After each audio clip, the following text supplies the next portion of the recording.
le sait, Homer Simpson ne prend pas les meilleures décisions au cours de la série. Des fois il fait des choses stupides, des fois il est égoïste, et même assez souvent il met sa famille en danger. Donc aujourd'hui voyons les pires actes d'Homer Simpson.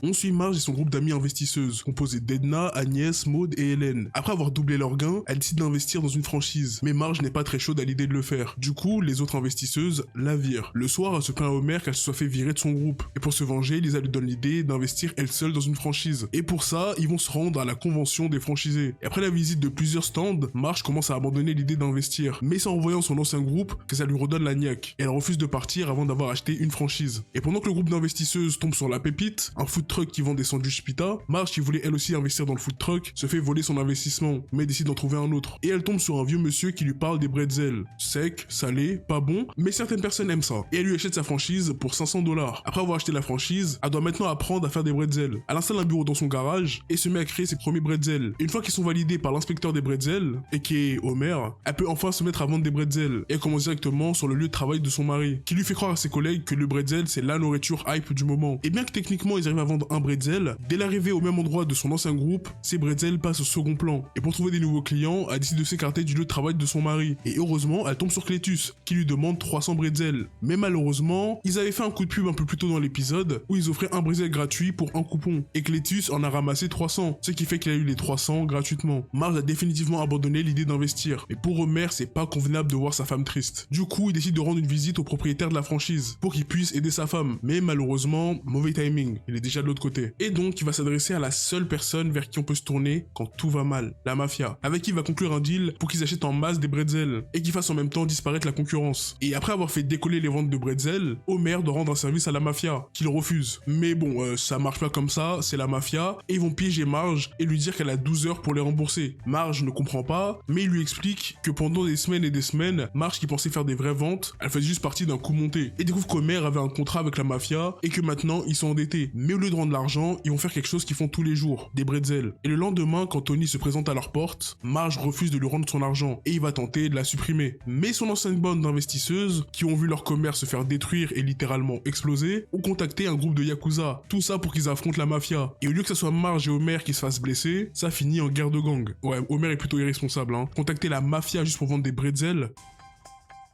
On retrouve Bart qui est en face de la niche de Petit Papa Noël. Et au lieu de retrouver son chien, il y a un énorme raton laveur qui est bien énervé et qui va essayer de déloger. Mais faute d'y arriver, il appelle Homer qui lui aussi se fait terrasser par le raton laveur et qui se fait même bien blessé. Il décide d'appeler un service d'expulsion de raton laveur, mais en appelant, il découvre que le numéro n'est plus attribué. Ce qui fait que la ville est séparée en deux avec des numéros différents. Et ça énerve Homer parce qu'il n'avait pas été prévenu. Enfin, si, il avait été prévenu. Ils ont eu 15 jours de campagne de pub assez acharnée, tout ça pour leur expliquer le changement d'indicatif. Mais Homer, bon, il n'était pas au courant et surtout il s'en fiche. Et après avoir perdu des places de concert pour les Who, c'est la goutte de trop. Une réunion à la mairie est organisée où la compagnie de téléphone explique pourquoi ils ont changé et séparé la ville en deux indicatifs en leur présentant un film. Mais Homer, qui n'est pas satisfait des explications et surtout qui est armé d'une ceinture d'explosifs, décide de se rebeller car il a bien remarqué que tous les gens qui avaient gardé l'ancien indicatif vivaient dans les beaux quartiers de la ville. Et donc pour manifester contre le changement d'indicatif, Homer et quelques yeux de la ville décident de créer une nouvelle ville dans Springfield qu'ils appelleront Nouveau Springfield. Ils étaient inspirés. Et bien que le maire Quimby essaie de réunir les deux Springfield, Homer lui refuse. Et après avoir tenu tête au maire de l'ancien Springfield, on lui offre le poste de maire du nouveau Springfield, rôle qu'il accepte sans savoir ce que fait un maire. La division entre l'ancien et le nouveau Springfield est telle que tu peux pas mettre un pied dans l'autre partie de la ville. Une vraie guerre va commencer. Homer va éteindre l'électricité, ils vont répondre en jetant la bière qui leur était destinée. Pour répondre à ça, le nouveau Springfield va couper leur eau, ce qui signifie la fin de la ville, parce que sans eau, n'importe quel humain meurt en moins de 3 jours. Mais par chance, après avoir coupé l'eau de la ville, les habitants du vieux Springfield découvrent de l'or, qui était caché sous les rivières, ce qui rend la ville encore plus riche, et ce qui leur permet de payer une usine d'eau qui vient de France. Homer en a marre de les voir, littéralement. Donc pour séparer les villes en deux, il décide de créer un gros mur, fait de plein de trucs recyclés et de merde qui traînait. Problème, en séparant les deux parties de la ville comme ça, tout ce qui est nourriture, magasin alimentaire se trouve de l'autre côté, et donc ne sont plus accessibles. Et d'après un calcul d'Homer, en moins de 48 heures, il devrait commencer à manger des chiens. Ce qui fait que tous les habitants du nouveau Springfield escaladent le mur et partent vivre dans l'ancien Springfield. Il ne reste que Homer et sa famille. Et pour se venger, il va leur voler le concert des Who, qui à la base devait se produire revenir dans l'ancien Springfield. Mais Homer arrive à les convaincre de performer sur un mur fait de déchets. Et au moment du concert dans l'ancien Springfield, il remarque bien que les Who ne sont pas là, mais les entendent jouer depuis le mur du nouveau Springfield. Et pour se venger, il décide de brûler Homer et sa ville. Mais bon, vu qu'il y a des célébrités dans l'épisode, c'est eux qui vont fixer le problème. Ils donnent juste comme solution d'acheter un téléphone qui peut préenregistrer les numéros. Comme ça, plus de problème d'indicatif. Ouais, recréer le mur de Berlin pour 3 malheureux chiffres à retenir, c'est un peu extrême, mais c'est pas le pire qu'il ait fait. L'épisode s'ouvre sur Bart, encore une fois, qui fait des paris avec des enfants de sa classe dans un sorte de jeu de la roulette en utilisant la machine à laver qui finira par brûler. Et du coup laisse Marge et Homer avec une énorme facture pour la réparation de la machine. Pour financer la réparation, Marge décide de vendre l'une des statuettes de sa grand-mère dans un magasin d'achat et de revente d'objets tenu par un homme du nom de John. En essayant d'estimer le prix de la statue de la grand-mère de Marge, on découvre que c'était juste une bouteille qui servait à cacher de l'alcool. Et en discutant et en apprenant à découvrir John, il se rend compte qu'il est hyper sympa et donc l'invite à dîner. En arrivant chez les Simpsons, il adore leur maison. Elle fait kitsch et un peu mauvais goût, ce qui le fait apprécier l'endroit. Il aime autant Itchy Scratchy que Bart et Lisa, et il se fait même une danse avec Homer. Le lendemain, Homer parle à Marge de combien il a apprécié la compagnie de John, et il devrait la prochaine fois l'inviter lui et sa petite copine. Et même si tout le monde dans la pièce a bien compris que John était gay, est un homo sexuel. à Homer, qui en le découvrant est horrifié d'avoir dansé avec lui. Oui, car on sait tous que l'homosexualité ça se transmet en dansant. L'homophobie d'Homer le fait paniquer du fait qu'il ait apprécié la compagnie de John.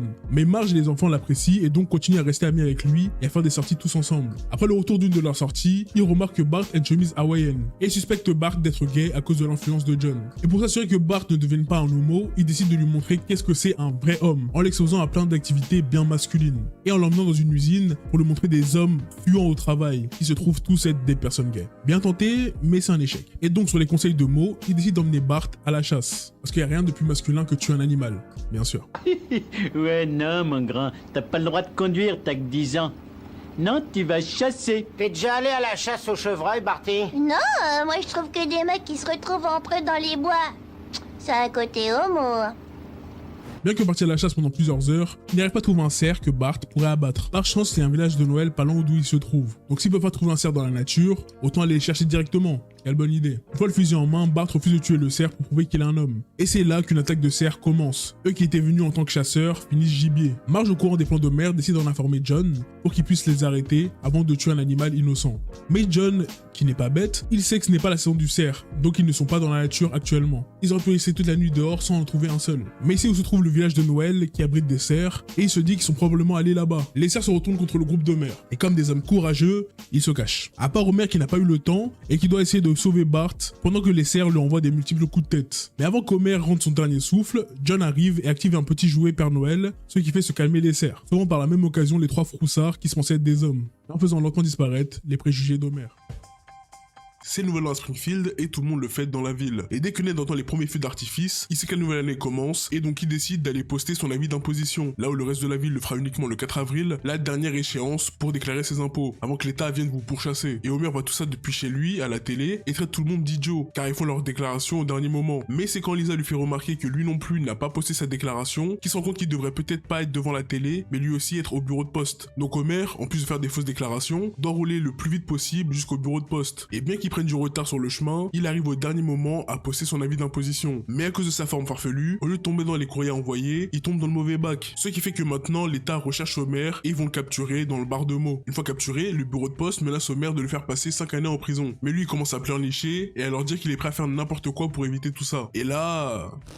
Non, je rigole. Un agent du gouvernement va proposer à Homer d'être une balance et enregistrer des gens qui comploteraient contre l'État. Et pour commencer, il va directement s'attaquer à ses propres amis en les mettant sur écoute, ce qui marche plutôt bien. Parce que l'un des gars au bar va avouer qu'il fait partie d'une organisation créée pour faire tomber des membres de l'État. Et en moins de 2 secondes, ils vont l'arrêter. Mais heureusement que les amis d'Homer sont trop stupides parce que personne ne le suspecte. Une fois ça fait, ils vont confier à Homer une dernière mission, la mission la plus dangereuse. Pour mettre dans le contexte, après la Deuxième Guerre mondiale, l'Amérique avait envoyé un billet d'1 trillion de dollars à la France. Et pour le livrer, ils avaient confié ça à l'homme le plus riche d'Amérique, Monsieur Burns. Mais le billet n'a jamais été livré, ce qui fait que le gouvernement se doute que Monsieur Burns a encore le billet chez lui. Bizarre qu'il ait laissé rentrer comme ça après qu'il ait perdu un billet d'1 trillion, mais bon, Donc le but d'Homer, ce sera de récupérer le billet. Une fois qu'il rentre chez Monsieur Burns, comme d'habitude, il ne le reconnaît pas, et il finit par le prendre pour un journaliste, et il lui fait la présentation de sa maison, et surtout d'une salle très importante, la salle des Patriotes. Où il garde tous les grands moments de l'histoire de lui et ses ancêtres. Et surtout c'est là qu'il garde le billet d'1 trillion de dollars, qui n'est pas vraiment exposé, mais qu'il a toujours sur lui, dans son portefeuille. Et une fois qu'il le sort, les hommes de l'État arrivent pour arrêter Monsieur Burns. Mais Homer se sent coupable de l'avoir fait arrêter, et il décide de l'aider en renversant les 2 gars de l'État, grâce au tapis qui se trouve dans le couloir de chez Monsieur Burns. Et il embarque Monsieur Burns et le billet d'1 trillion de dollars. Ce sont maintenant des fugitifs, et ils décident d'embarquer Smithers dans leur bêtise. Et pour échapper aux hommes de l'État, ils décident tout simplement de quitter l'Amérique, ce qu'ils vont faire grâce à l'avion de Monsieur Burns. Et dans les airs, une fois qu'ils ont quitté les eaux américaines, ils décident d'atterrir à Cuba, un atterrissage qui est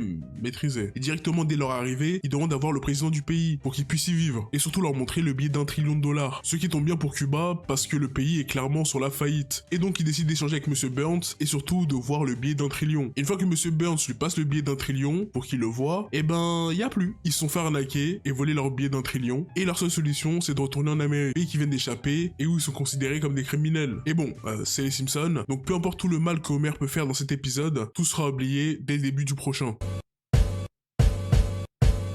I know only one way to judge a man's brilliance, and that's by the size of his bank account.